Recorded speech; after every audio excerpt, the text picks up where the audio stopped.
Estamos con Javier Milei, que ha venido para una actividad política a la ciudad de Córdoba, y le agradecemos muchísimo la presencia en el estudio. ¿Cómo estás, Javier? ¿Bien? Gracias a Dios, todo muy bien. Bueno, ¿a qué venís a Córdoba? ¿A un congreso? Exactamente, venimos a exponer un conjunto de representantes de lo que sería el espectro desde los liberales hasta la centroderecha. Va a estar Victoria Villarruel, va a estar, digamos, Gómez Centurión, Ricardo López Murphy, Agustín Echevarne y quien les habla. ¿Y vas a ir eso está durante todo el día y a la noche cierra? No, esa es a partir de las 20 horas. ¿Y sabés dónde es el estudio teatro eso, no? Teatro. Es en un teatro, sí. ¿Sabés que ahí cantó Gardel en ese teatro? Es un teatro especial, pero con un lugar bellísimo. Bellísimo, te va a sorprender si no lo conoces. Y tiene toda una historia, ¿no? Que tiene que estar ligada a la cultura de Córdoba. Vos sabés que la voz de Gardel era tan maravillosa, esto la gente a veces no lo sabe, pero en la época de Gardel, cuando se grababa, ponían en el centro, no es como que es ahora que se graba de apartes, ponían una suerte de micrófono en el centro y todos cantaban y tocaban alrededor de eso. Por lo tanto, eso te muestra lo que era la voz de Gardel, era un prodigio. Era un prodigio, sin duda. Bueno, pero no vamos a hablar de música porque podríamos quedar... Sí, que ahora hablamos de música. Pero vamos a hablar de otra música, sin mariposa, sin nada. ¿Qué te pareció lo de Cristina con la historia de la mariposa ayer? No la vi. O sea, en general no pierdo tiempo en una persona delirante y totalmente ajena de la realidad como es la expresidente. Pero, a ver, Javier, después nos metemos con la economía. Fue una movida inteligente lo que hizo al ponerlo a Alberto Fernández, porque ella seguramente, si hubiera sido candidata a presidenta, era muy probable, es contrafáctico lo que te digo, pero es probable que no hubiese ganado. Desde mi punto de vista, la elección se ganó gracias a la capacidad de Alberto Fernández, definitivamente. Cuando Cristina Fernández de Kirchner fue a la provincia de Buenos Aires, porque ahí el eje central de la elección fue la diferencia que consigue Axel Kicillof y lo que pasa con las provincias de corte peronista, pues lo que ves es que María Eugenia Vidal consiguió los mismos votos que consiguió frente a Aníbal Fernández. Y en rigor, lo que vos tenés es que en la elección previa anterior, que fue la de medio término, Cristina Fernández de Kirchner compitió contra 2 cuatro de copa, como es el caso de Esteban Bullrich y la señora Gladys González. Y sin embargo perdió. Entonces, ahí la realidad es que si no hubiera sido por el trabajo de Alberto Fernández sumando a Massa adentro de la coalición, hubiera perdido. Si no era por el trabajo de Alberto Fernández alineando a los gobernadores, no se hubieran conseguido las diferencias que se consiguieron. Por ende, el gran mérito de llegar a la presidencia es en el armado de Alberto Fernández. O sea, sí. Y eso me parece que casi es indiscutible. ¿Qué balance haces del discurso presidencial primero y después del ministro de Economía? Los dos me parecen aberrantes. Desde el punto de vista moral y desde el punto de vista económico, ¿no? Desde el punto de vista moral, esa estupidez de decir que el colectivo está por encima de los individuos. Entonces, ¿quién maneja las cosas, por decirlo de alguna manera? Porque si es el colectivo, no hay ningún individuo. Por lo tanto, digamos, la negación del individuo, es decir, vos podés llegar a una solución para la sociedad en su conjunto a partir de los individuos, pero la reversa no es cierta. Por lo tanto, cuando vos querés ir por la opción, digamos, desde el colectivismo, siempre termina en procesos totalitarios que además son un fracaso en lo económico, en lo social, en lo cultural, y cuando en esas soluciones se avanza aún más, son regímenes asesinos. Es decir, entonces, ya de por sí... ¿Qué quiere decir con regímenes asesinos? Bueno, digo, la máxima expresión colectivista es el comunismo. El comunismo mató 150 millones de seres humanos. Es decir, parece que a algunos no les alcanza para aprender la lección todavía. Si el día que se cayó el muro de Berlín aplastó a los zurdos de mierda, ¿sí? Y acá hay gente que lo quiere volver a construir el muro para saltar del lado del este, digo, como el retrasado mental de Grabois. Entonces, digo, acá las cosas hay que decirlas como son. ¿Sí? ¿Por qué decir que es aberrante también lo de Fernández? Digamos, dejemos de lado lo económico. No, esto, digamos, lo dijo Fernández, digo, cuando, digamos, quiere imponer la solidaridad a punta de pistola. Es decir, digamos, si yo quiero hacer caridad con él, o sea, yo saco una 9 milímetros, te pongo la pistola en la cabeza y te digo, dame tu plata, es para dársela a él. ¿A vos qué te parece? Si es lo que hace el Estado, digo, con la farsa esa llamada la justicia social, que es un robo, porque te lo sacan por la fuerza, y es un trato desigual frente a la ley, porque implica que a unos se los vas a castigar en beneficio de otros. Digo, es una aberración, lo mires por donde lo mires. ¿Y en qué fracasó Macri para que la gente no lo haya votado? Fracasó porque es un inepto, porque es un inútil. Fracasó porque dejó su gobierno en manos de un socialista como Marcos Peña, que antes de bajar el gasto público prefiere cortarse un brazo. Un inútil que no reconoció ni un solo error, un inútil que cuando se lo criticó mandó a sus emisarios, por ejemplo, a perseguir a liberales. Entonces, tildándonos de liberalotes, tildándonos de plateístas, de agoreros, trae tormenta, o sea, un montón de cosas que hicieron y nos persiguieron a los que señalábamos las inconsistencias del programa de Macri. Y encima ahora hay que soportar a las focas amarillas idiotas diciendo que todas las aberraciones que están pasando son culpa de los liberales porque señalamos los errores que cometía Macri. Una cosa de loco. Es decir, si no hubiera cometido tantos errores no lo hubiéramos criticado. Es decir, pero gracias a todos los errores que cometió, supuestamente venía a limpiar a la Argentina del peronismo y de Cristina. Volvió el peronismo y con Cristina. A ver, futurología, ¿no? O un ejercicio de ciencia ficción. Si hubiera ganado Macri, ¿hubiéramos tenido los problemas que tiene Chile? ¿Qué imaginas vos? No, yo creo que si hubiera... por los gremios, ¿no? No, yo creo que si hubiera ganado Macri, no hubiera resistido más de 6 meses en el poder y hubiéramos ido absolutamente a una solución a la venezolana. Ya con una Cristina recargada y... con mucho más poder. Yendo a una solución tipo venezolana. Sí, ¿y el proyecto económico de este gobierno? Bueno, a otros temas, no solo a lo político, yo mencionaba la relación con el fondo, cómo hay que hacer con la deuda. Mirá, desde mi punto de vista, este gobierno va a ir por un programa de corte heterodoxo, de los tantos que se han intentado en Argentina y siempre fallaron. La pregunta es, ¿por qué crees que esta vez va a funcionar mejor? Y la verdad es que no va a funcionar mejor. Vos vas a tener una primera parte del año que va a parecer que vos tenés un alivio. ¿Por qué? Porque básicamente vos lo que tenés es que en la última parte del año se aceleró la tasa de inflación, esperando que en el nuevo gobierno aplique controles de precios y todo este tipo de políticas enmascaradas dentro de esa farsa llamada consenso social, acuerdo económico social. Entonces, ¿qué es lo que pasa? Como hay una aceleración, porque se adelantan a ese evento, vos lo que tenés es que cuando tengas el acuerdo económico social vas a tener la sensación de que la tasa de inflación se desacelera. En ese contexto, como además van a estar estimulando el gasto público financiado con emisión monetaria, vas a tener una expansión de la demanda agregada, que vas a tener la sensación de que también la actividad deja de caer y empieza a tener cierta recuperación. El tema es que cuando vos avances en ese proceso van a surgir varias cosas. Primero es que te empezás a comer el colchón que generaron los empresarios. Por lo tanto, empiezan a producir menos. Por otro lado, al estimular la demanda agregada, eso se transforma en un aumento de ingresos que deteriora las condiciones del sector externo. Cuando entonces se te empieza a escapar la brecha, o sea, la diferencia entre el dólar oficial y el dólar de verdad, eso va a generar una caída en la demanda de dinero, que eso va a precipitar una crisis. Por lo tanto, esta sensación de alivio transitorio que vamos a tener durante la primera parte del año va a hacer que el calvario en la segunda parte sea muchísimo peor. Está bien. Si mis compañeros quieren preguntar. ¿Qué tal, Javier? ¿Cómo te va?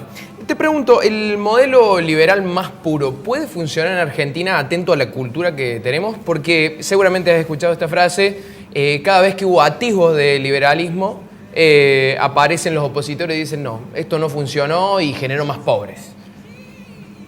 Bueno, es interesante el punto porque este modelo se aplicó en Argentina.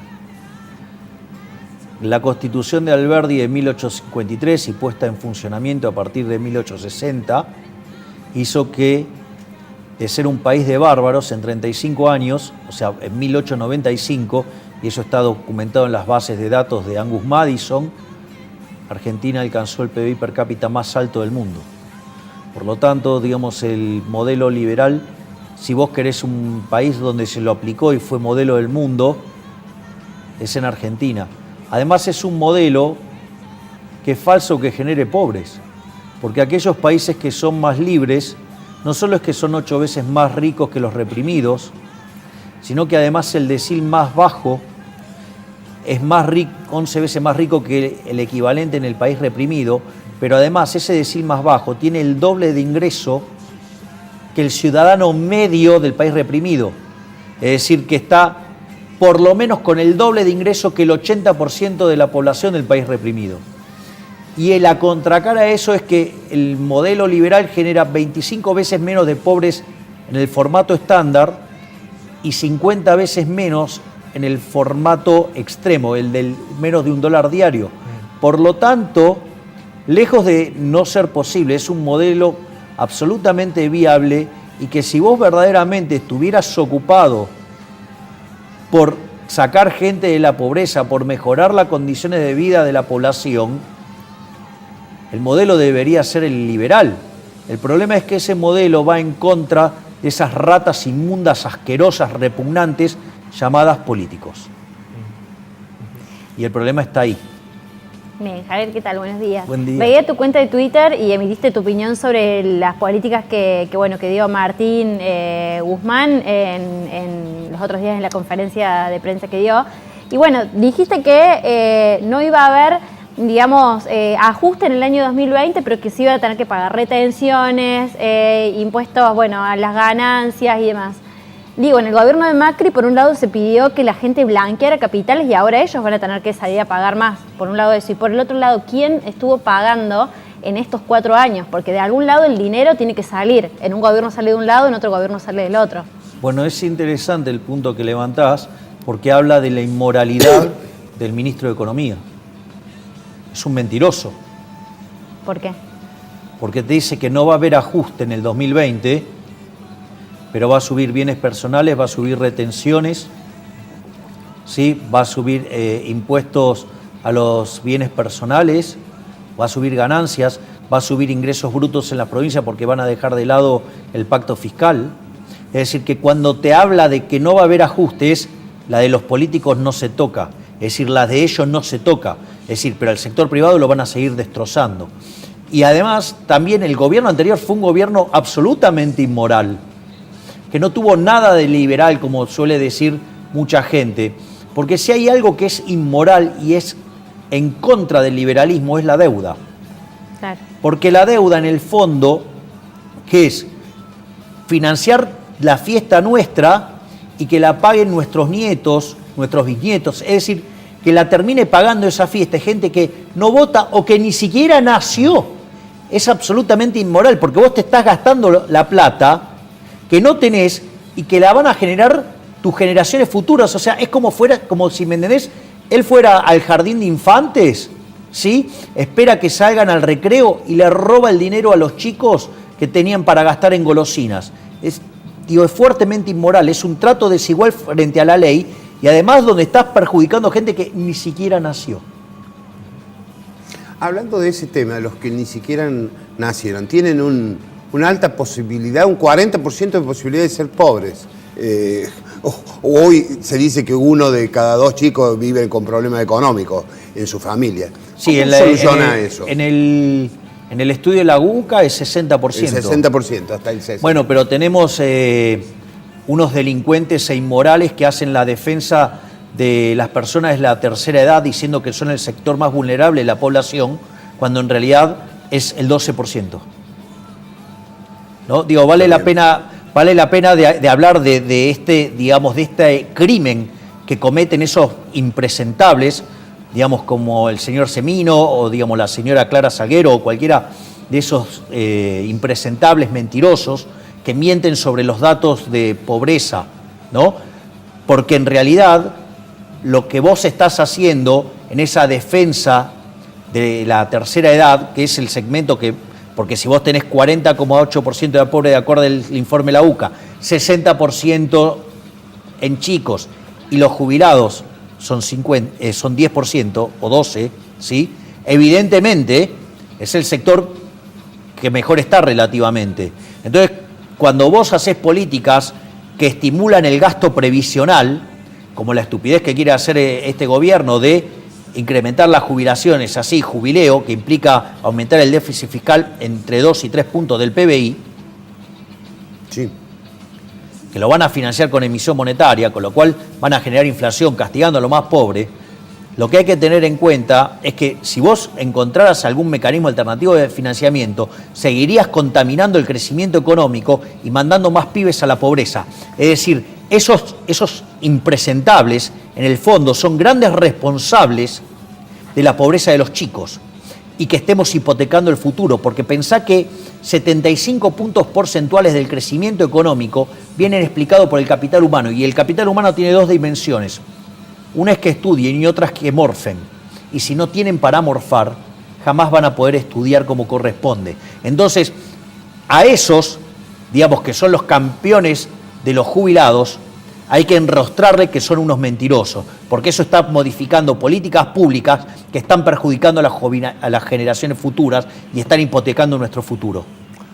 ¿Cómo hacemos con la deuda? Perdón.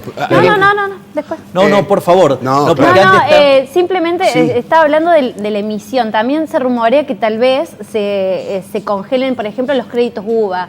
Todas estas cuestiones de gente que hoy en día está pagando una cuota y tal vez se van a congelar esas deudas, y esa sería la forma de ponerle dinero en el bolsillo a las personas. ¿Crees que va a ir por ese lado o solo por la emisión? Mirá, no va a ir no va a ir por un solo lado, va a ir por todos. O sea, van a emitir para financiar el gasto público, van a emitir para desesterilizar la LELIQ para que baje artificialmente las tasas. O sea, va a haber jubileo monetario porque esta gente cree que la inflación no tiene nada que ver con la emisión de dinero. Es decir, yo de todo esto saco algunas conclusiones bastante positivas de cara al futuro, porque la piña que nos vamos a pegar es tan grande que espero que después de eso no quede ningún estúpido de esos que dicen que la inflación es multicausal o no tiene nada que ver con la emisión de dinero. Y por lo que decís respecto de los créditos, es interesante, está bueno que lo levantes para que veas cómo eso es un avance sobre los derechos de propiedad. Porque lo hacen creyendo que con eso perjudican a los bancos, ¿sí? Entonces decís, bueno, entonces te voy a congelar los créditos UVA. Ah, ok, te vamos a congelar los créditos UVA. Entonces, o sea, los bancos van a recibir menos tasa de interés. La pregunta es, ¿y con qué fundió eso el banco? Con los depósitos de ustedes, o sea, con lo cual es probable que ustedes no puedan cobrar sus depósitos como corresponde. Digo, ¿no? Como concepto. Y además, ¿saben por qué se hace esto? Porque esto, digamos, también hay que entender también por qué se hace. Porque el Banco Nación está técnicamente quebrado por culpa del impresentable de González Fraga, puesto por el inútil de Marcos Peña para estimular los créditos UVA durante lo que fue la elección de mediano término, que fue cuando lo echaron a Melconian por hacer bien su trabajo. Yo digo, ya que Y hablas hay de- para todos, ¿eh? Sí, veo por qué te peleas tanto en los medios de Buenos Aires. Pero lo que pasa es que es difícil convivir con tanta estupidez. Está bien, pero sos de confrontar, es decir, está bien, es un estilo, una forma de ser, pero ¿no te parece que por Pero ahí hay que escuchame una consensar cosa, un ¿qué poco? pasa si yo me pongo a discutir con vos que 2 más 2 es 7? Y entonces agarro y te acuso, no, porque vos crees que es 4 porque sos neoliberal. Digo, No, con lo cual además, o escuchá, sea, de eso que te decir digan de neoliberal es de burro, ¿no? Que te Decir digan eso. neoliberal es un, Ya es una burrada. un juguito. Te han dicho misógino, de todo te han dicho. Sí, Te seguro, acumula todo. digo, seguro mujeres que tienen, digamos, son, digamos, lo que se llama misandria, Correcto. digo. Dejémoslo ahí y sigamos hablando de economía o de política. No, porque digo, que yo te diga que 2 más 2 es 4 y me acuses de violencia de género, es como que... Porque aparte es delito. Es delito. Cuando vos acusás a alguien, por eso, digamos, en la causa que se me hizo en Salta fue desestimada, porque no hubo violencia de género y no hubo delito tampoco. A Javier lo acusaron por violencia de género, a quien no sabe, en una declaración conferencia pública, en una en conferencia Salta. que hizo en la ciudad de Salta. Y fue desestimada, digamos. Así que vayan, digamos. Vos sabés que, por ejemplo, aquellos que mencionan ese caso, yo los podría demandar por calumnias e injurias. Claro, sí, tenés O sea, todo mirá el derecho del mundo. lo que, Todo claro, el derecho del mundo. porque la causa fue desestimada porque, de vuelta, no hubo violencia de género y no hubo, digamos, ni siquiera delito. Es decir, pero parece que acá en Argentina, si vos decís que 2 más 2 es 4, está mal. Está bien. Bueno, entonces, depende decime. de quién lo diga, es el número. Vamos. ¿Y qué tendríamos que hacer con la renegociación con el fondo, si es que hay que hacerla, con el Fondo Monetario Internacional? A ver, lo primero que hay que tener en cuenta es que nosotros le fuimos a pedir la plata al Fondo Monetario Internacional. Le fuimos a pedir la plata al Fondo Monetario Internacional porque nadie nos quería prestar en el mercado voluntario de deuda. El Fondo Monetario Internacional nos prestó a una tasa preferencial. La pregunta es, si alguien te debe plata y no te la devuelve, ¿vos cómo te sentirías respecto a esa persona? Claro, Mal. obvio. Bueno, te cuento que los socios del fondo son países. Es decir, que con lo cual, si vos le defaulteás a un acreedor privilegiado que además te presta una tasa preferencial por ser un acreedor privilegiado, vas a tener problemas. Porque implica que te estás peleando con 197 países. Que son los que integran el Fondo Monetario Internacional. Más el impresentable Argentina, o sea 198. 198, efectivamente. Si los chicos quieren hacer Sí, una una nueva muy preguntita breve, más. que yo pienso por ahí y se plantea lo de, bueno, ¿cómo hacemos una transición hacia un modelo liberal puro? Vamos a suponer un ejemplo. Una familia que cobra un plan social que viene a cubrir una ineficiencia, en todo caso, de todo el sistema económico. No, del sistema económico no, de la presencia del Estado. Exacto, la presencia del Estado acá. Supongamos que, bueno, vamos a apelar a que consiga trabajo. Bueno, se lo sacamos hoy. ¿Cómo es ese proceso? ¿Cuánto tarda esa transición? Porque claramente no es de un día para el otro. A ver, nosotros con Giacomini... Estuvo en ese lugar, Giacomini, hace un mes. Mirá vos, todavía estaba caliente la silla. Digamos, otro que le pone onda, mi hermano. A ver, el tema es el siguiente. Nosotros lo que hicimos fue diseñar un programa económico sin costo social, donde el ajuste recaiga en las basuras inmundas de los políticos. Nosotros proponemos hacer una reducción del gasto público de 15 puntos del PBI, entre nación, provincia y municipio, donde el principal costo lo pague la política. Mira, te lo hago con un ejemplo para que entiendas cómo funcionan estas ratas asquerosas.